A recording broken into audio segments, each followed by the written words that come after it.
And we talked about this a little bit yesterday, but here's another great opportunity to listen to what one of these runs sounds like. The engine sounds a little low right now. It doesn't really sound like it's accelerating. It's because the car is in a cool map designed to keep the engine temperatures down.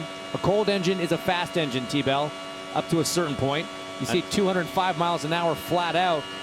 That's because he's going to come out of 2, flip a switch, and that thing's going to light up. Let's light this candle. Dixon works the knobs and watch the speed climb. Afterburners engaged in the fighter jet, glued to the ground. He's using the fast jacker there. Down the back straightaway, finds 230 miles an hour, holds it wide open, 5th gear. Left thumb going to go down to the fast jack right there. It's just dropping the right rear corner, trying to get the rear wing out of the air.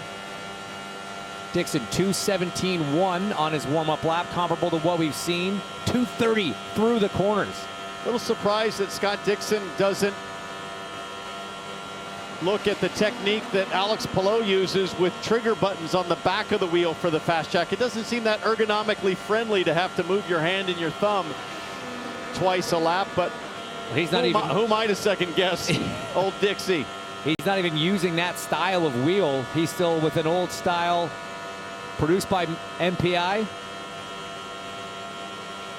231, 232, 234 miles an hour as he turns in flat out to turn 1. What really matters is the average, and for Scott Dixon, he is right level with his teammate Alex Palou, 230.6 on that lap. Palou did a 230.7. That puts them 6th and 7th right now for fastest laps. Let's see what the consistency looks like. I'm watching his hands. What's the balance like in 3? Looked a little dicey, but he hung on. Remember, one teammate bailed out of a run. His other teammate rode off his race car. So this is kind of sketchy stuff for Dixon because he knows their setup probably not that different. The engineers would have done an early dive into the data from Kevin Simpson's car to see if there was anything glaring that stood out. Clearly nothing that concerned them as far as what's on Dixon's car as well. You note he has not touched that hybrid yet.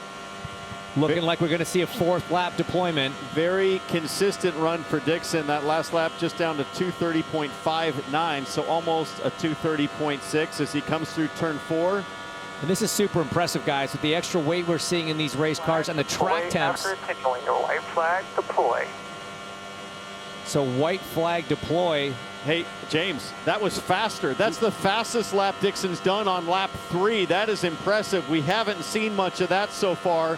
And now the hybrid deploys on the trickle strategy. Just a drip of hybrid boost over this entire final lap. We're seeing them shifting, we're seeing them fast jacking, but we're not seeing a lot of adjustments to the other tools for handling weight jacker and the bars. So the car fairly comfortable for Dixon at this phase. Let's see how much more speed the hybrid can give him or how much more consistent it makes lap 4 as Dixon completes this run. He'll come across the line at a 2:31.0. We're in the hybrid era, bud. It's nothing like what we've seen before. Fastest lap on lap 4 with 125-degree track temps. I've never seen anything like that here in qualifying at the Indianapolis Motor Speedway. This is a different era for IndyCar racing.